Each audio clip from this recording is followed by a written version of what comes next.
There you have it. What a difference a week makes. So referring back to our call to worship, lest we be fooled because our hearts have surged with passing praise, remind us, God, as this week starts, where Christ has fixed his gaze. Instead of palms, a winding sheet will have to be unrolled, a carpet much more fit to greet the man of Christ, the man a cross will hold. So at the beginning of the week, big celebration, waving of palms, big entrance. By the end of the week, they needed to prepare a burial ground. M. Jade Kaiser from Infleshed reminds us that on Palm Sunday, and particularly this Palm Sunday, we recall the energy of collective hope, the kind that cuts through the everyday, ordinary, oppressive lies and unveils their fragility, the kind that catches like fire, sparked by the courage of one or a few or an entire community, seizing a moment to make a righteous disruption, the kind that rallies people into the streets, chanting the words that make empires tremble.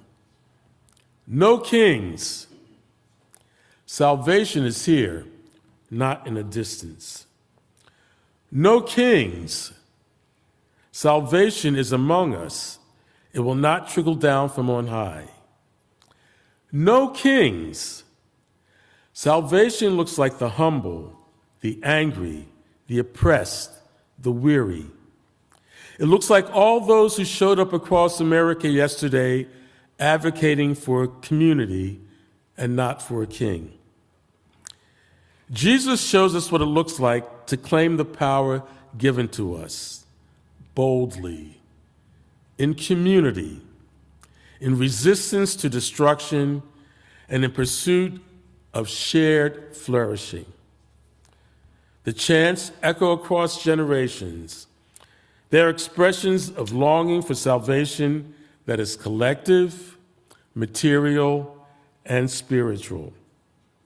Like community that harbors and holds, like resources shared and redistributed, like proclamations that restore the hope of the people and lure toward other ways of perceiving, of living, of being human.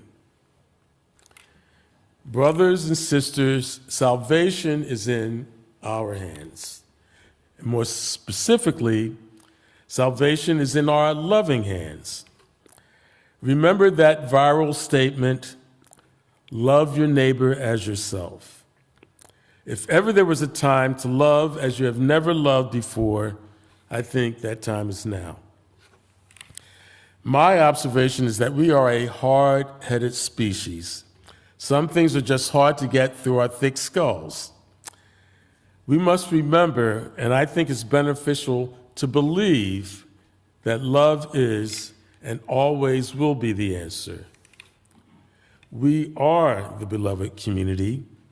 We need to act like it. Holy Week is a great time to remember our holiness, along with our sacredness and along with our preciousness. May our minds be healed.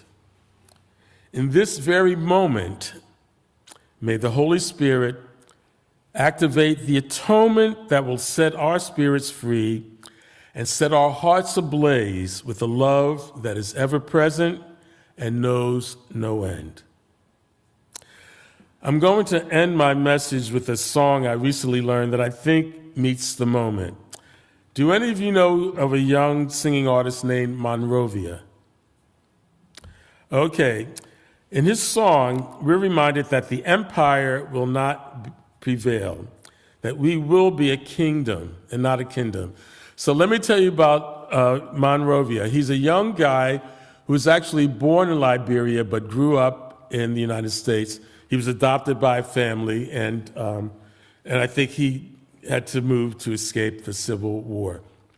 Anyway, He's become a fabulous folk singer, and I recommend you check out some of his music. But the song I'm going to sing is called Heavy Foot.